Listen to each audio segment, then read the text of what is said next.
bienvenue dans l'Africa Newsroom. Aujourd'hui, quatrième volet de notre thématique de la semaine consacrée au grand projet ferroviaire du continent africain. Nous nous rendrons tout à l'heure au Sénégal où est attendu d'ici fin 2018 le train express régional, une infrastructure majeure pour le président Macky Sall. Mais avant cela, l'actualité avec au programme le durcissement de ton entre la République démocratique du Congo et la Belgique suite aux sanctions infligées par l'Union européenne. Autre actualité, le Premier ministre algérien Abdelmajid Tebboune qui a présenté à l'Assemblée nationale le plan d'action de son gouvernement.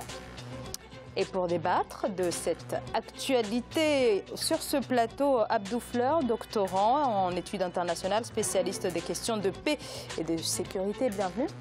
Bonjour. Sur ce plateau également, Mohamed Ly, président du think tank Innovation politique et démocratique. Bienvenue. Merci Zara. Et bien sûr, notre éditorialiste, Daoud Attal. Merci. Merci Zara, bonsoir à toutes et à tous. Alors, on commence par l'info du jour.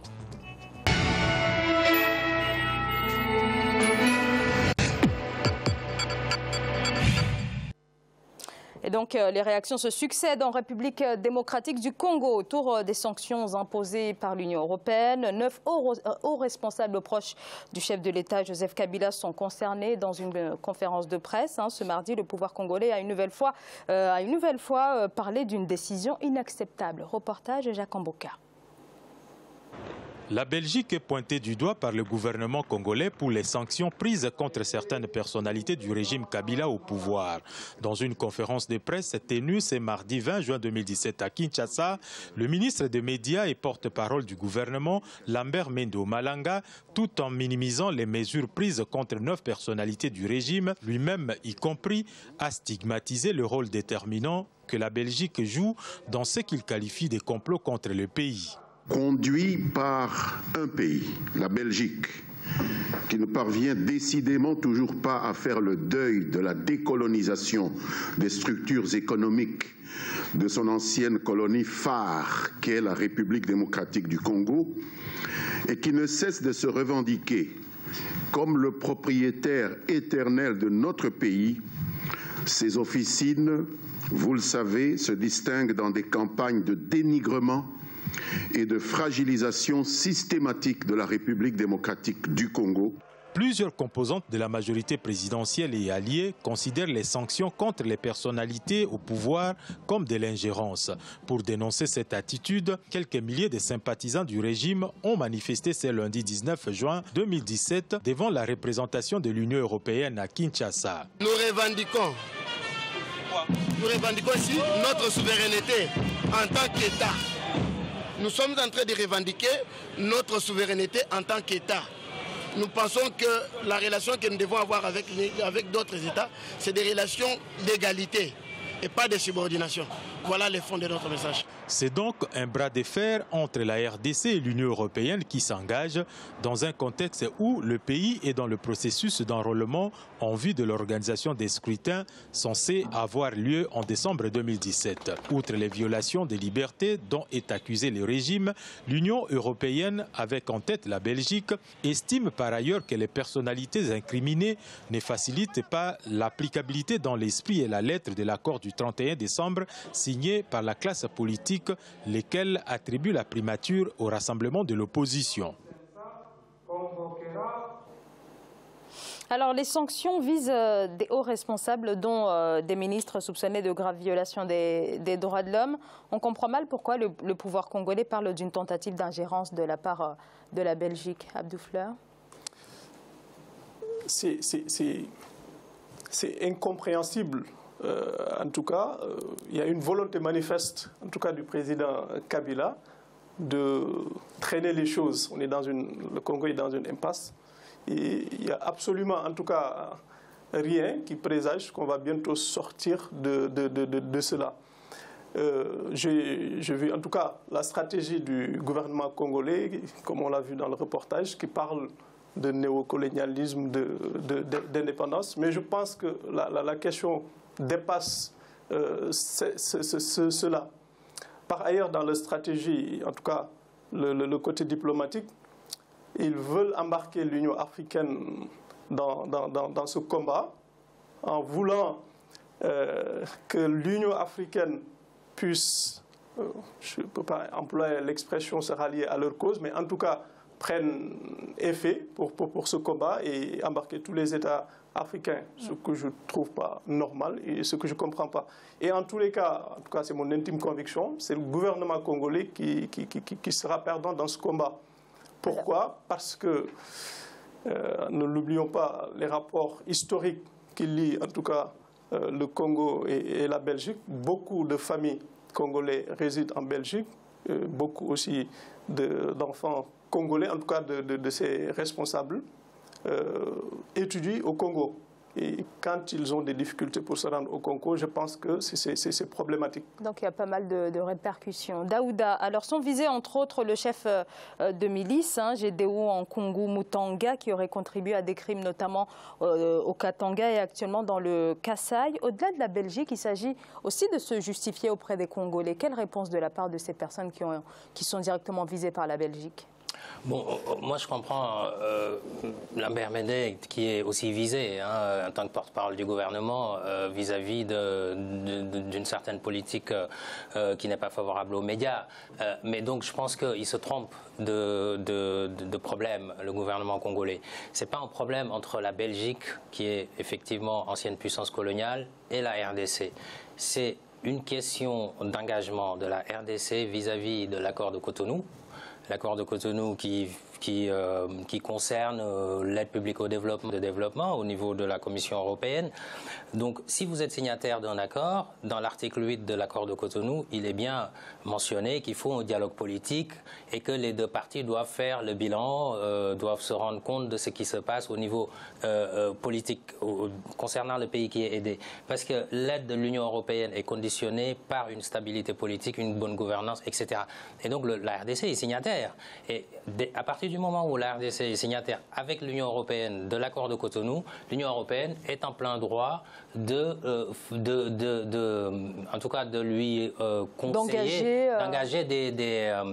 d'engager non pas des poursuites, mais des sanctions, effectivement. Et ça, c'est précisé aussi dans l'article 96 de l'accord de Cotonou. Donc on est tout à fait dans l'ordre normal des choses. Vous avez signé un accord pour pouvoir bénéficier de l'aide publique au développement. Donc là, il ne s'agit pas du tout d'ingérence, mais c'est une décision légitime pour l'Union européenne. La RDC était d'accord avant, puisqu'elle avait signé l'accord de Cotonou comme beaucoup d'autres pays africains. Alors, Mohamed Ly, dans cette conférence de presse, Lambert Mende, porte-parole du gouvernement congolais, a dit réfléchir à des mesures de rétorsion. Quelles peuvent être ces mesures qui pourraient être engagées par le gouvernement congolais? Déjà, il faut qu'ils soient conséquents. Ils ont axé leur communication sur la Belgique. Nous, pour rétablir les faits, il faut dire clairement que c'est le Conseil des affaires étrangères de l'Union européenne qui a déclenché des sanctions, même si le Conseil réside en Belgique, qui est donc la capitale européenne. Donc, ils ne peuvent pas de façon unilatérale s'adresser à la Belgique. Mais ça, c'est symptomatique, et c'est très grave, comme l'a dit M. Fleur, c'est symptomatique des pouvoirs autoritaristes en Afrique.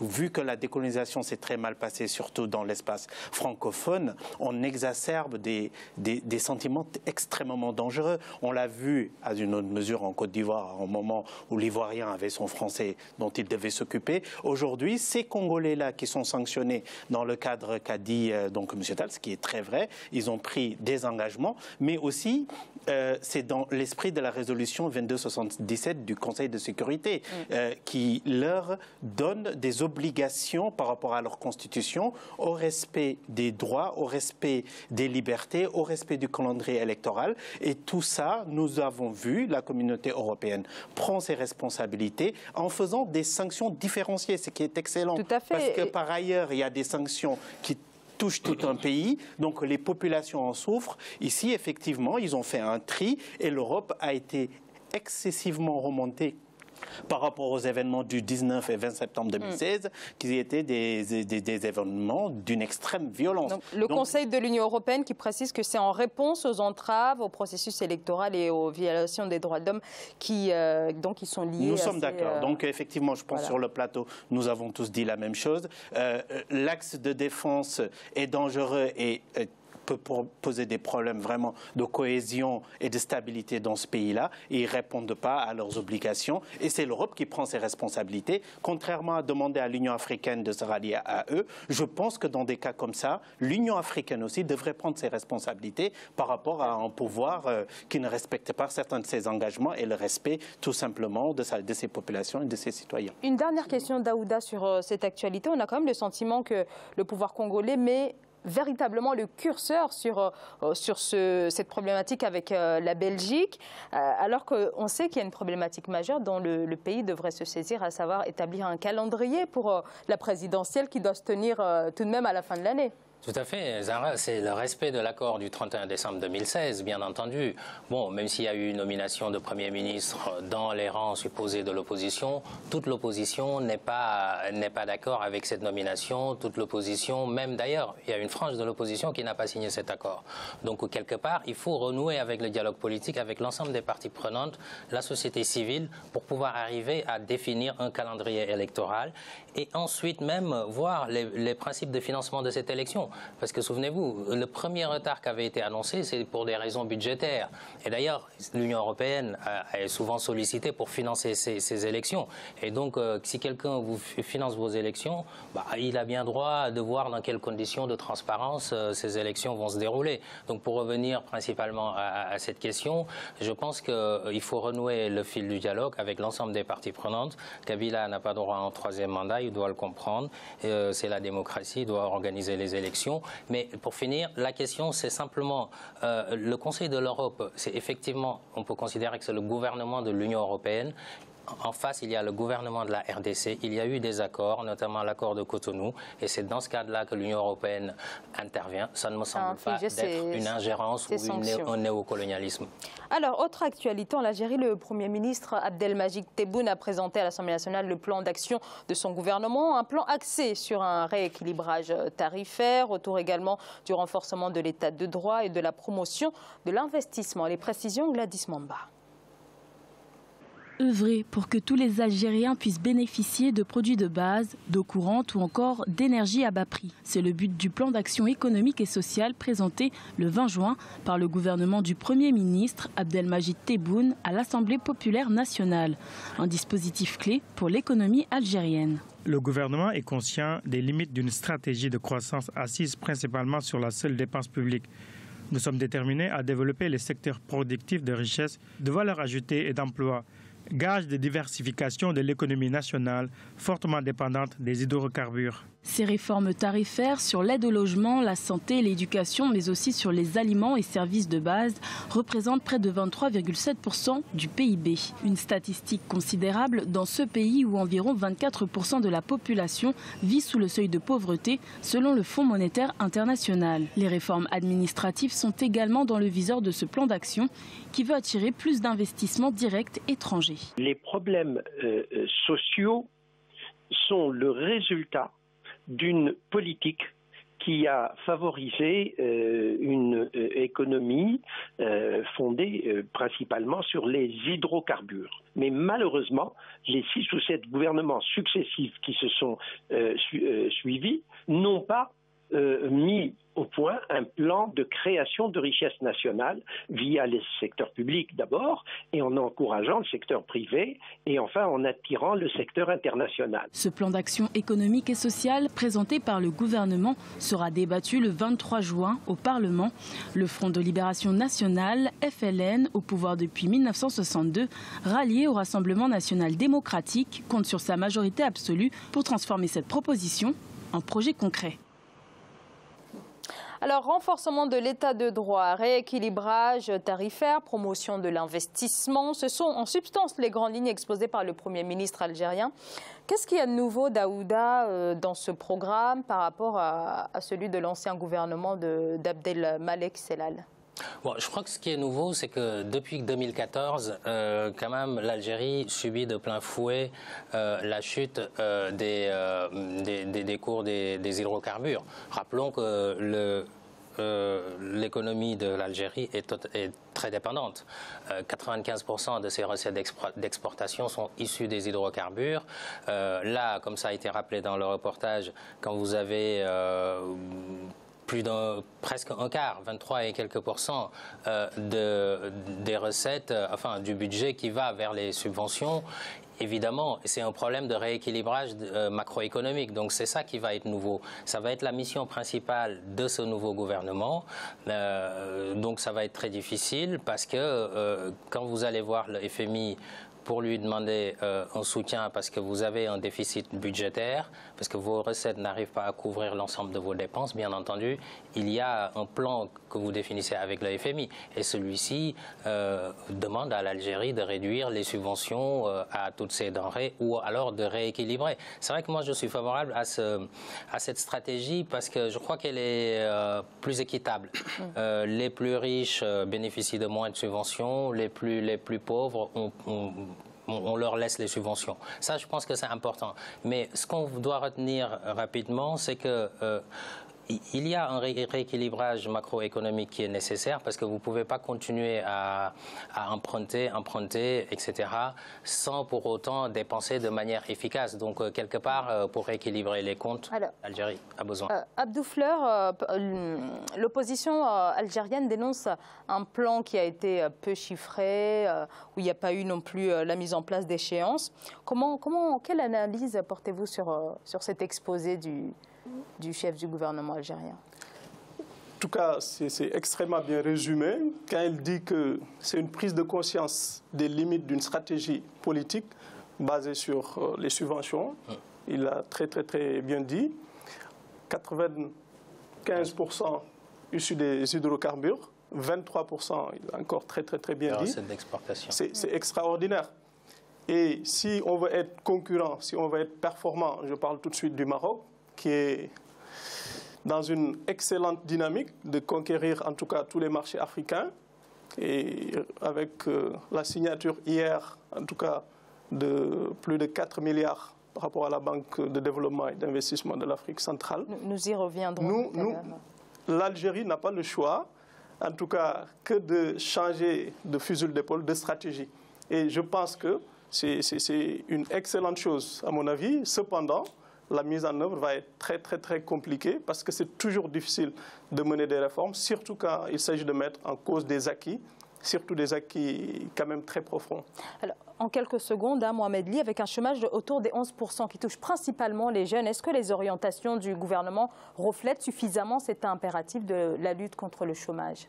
Ben oui, ça le reflète, parce que de toute façon, ils n'ont pas le choix. C'est comme l'a dit Daouda, et après, ils vont aller demander de l'argent à des institutions comme le FMI. Il est absolument nécessaire pour eux donc de faire des réformes de l'administration, la moralisation de leur vie publique, le renforcement du climat des affaires pour appeler des investissements et faire la diversification de leur économie. C'est une chose sur laquelle c'est absolument urgent pour l'Algérie.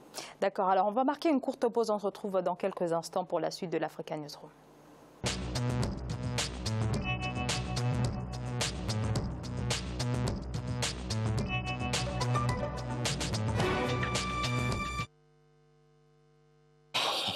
Désolée. Bon, c'est qu'il a faim, quoi, peut-être. Fallait que je fasse un tour de table. Tu lui fais le ndogou, c'est bon. Alors, le TR. D'accord. Ok. Le fameux TR. Il veut diminuer le TR. Les gars, ils sont venus avec plein de papiers sur le TR. Hein.